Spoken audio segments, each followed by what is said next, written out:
truck honked madly behind, but the old man's car in front was still crawling in the middle of the road. Finally, the truck found a chance to overtake, yet that one move made its brakes completely fail. At the same time, a group of cheerleaders was performing nearby. The panicked driver slammed the horn and crashed straight into them.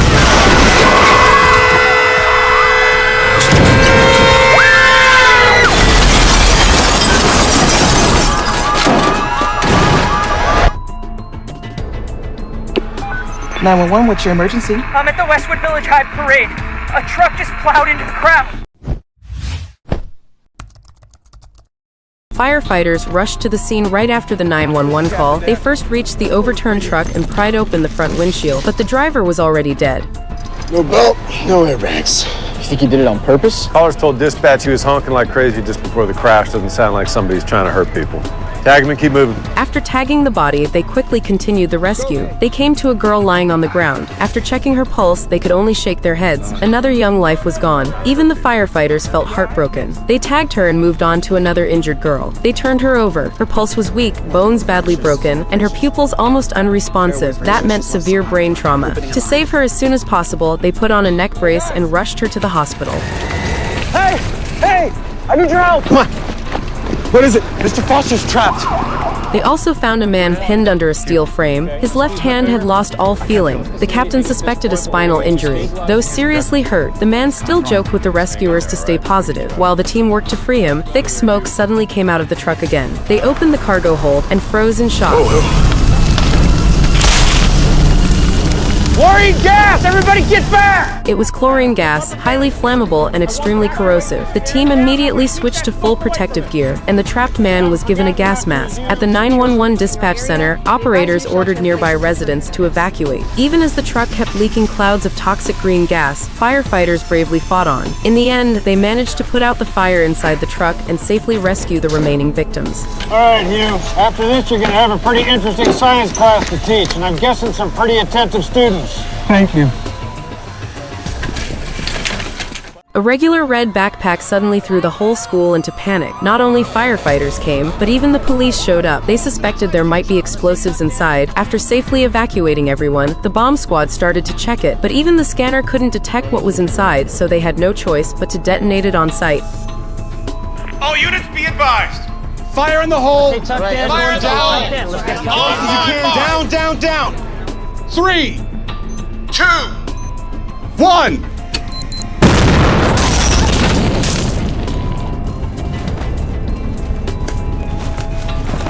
Whoa, stay back, stay back, stay back. Easy.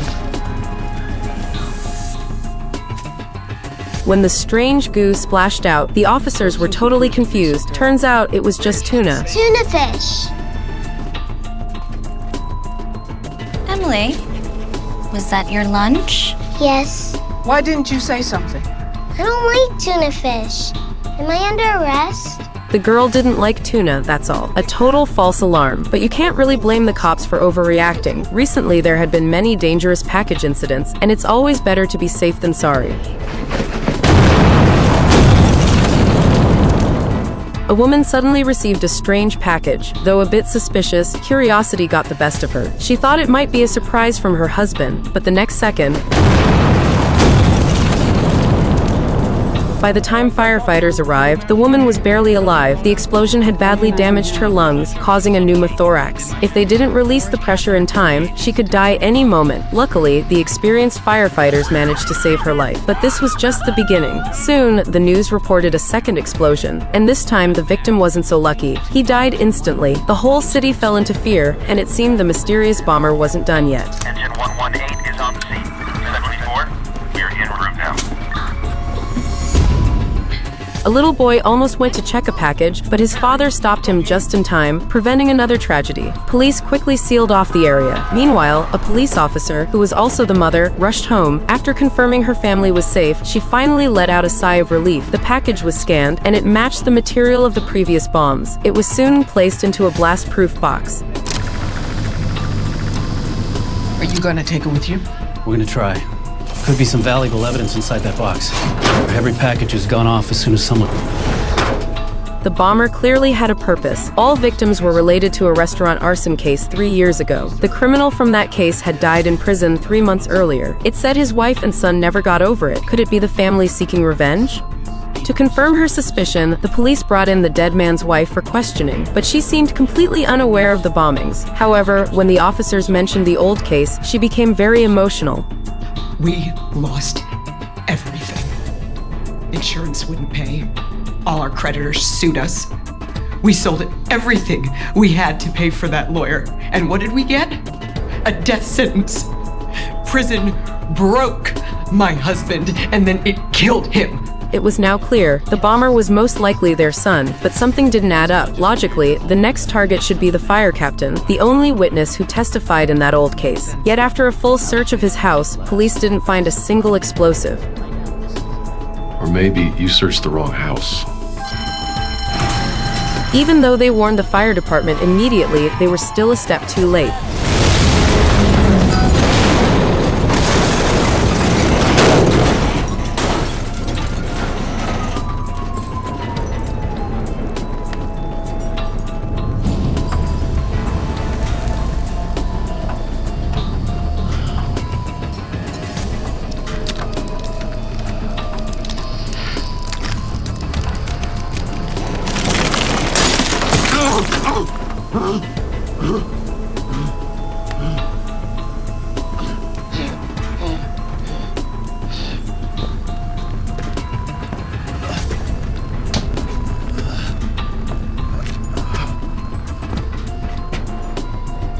You're new.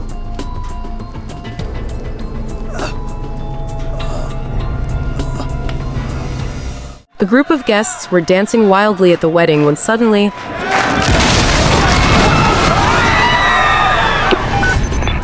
911, what's your emergency? Oh my god, the floor, the whole thing just collapsed. Sir, where are you calling from? A wedding downtown. Please, hurry!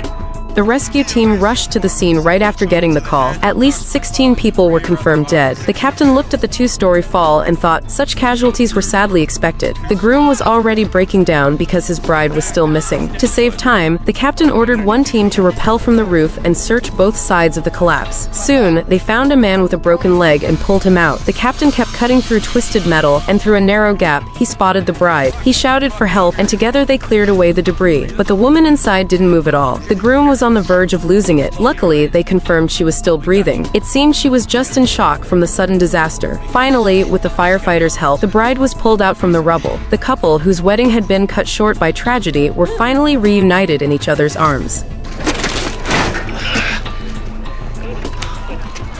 Is the owner here? That's him right there. Why? Hey, when did you put on the third floor? When did you put on the third floor? You think I don't know what that is? What's the matter with you? That's Cal Pal. That stuff's been banned. You didn't reinforce the concrete with steel. Instead, you used that crap. This used to be a two-story building. That floor that collapsed, that was the roof, wasn't it? Wasn't it? Bobby! You know what you did, you son of a bitch! You were going to jail. That's manslaughter. Captain, What? Captain, come away.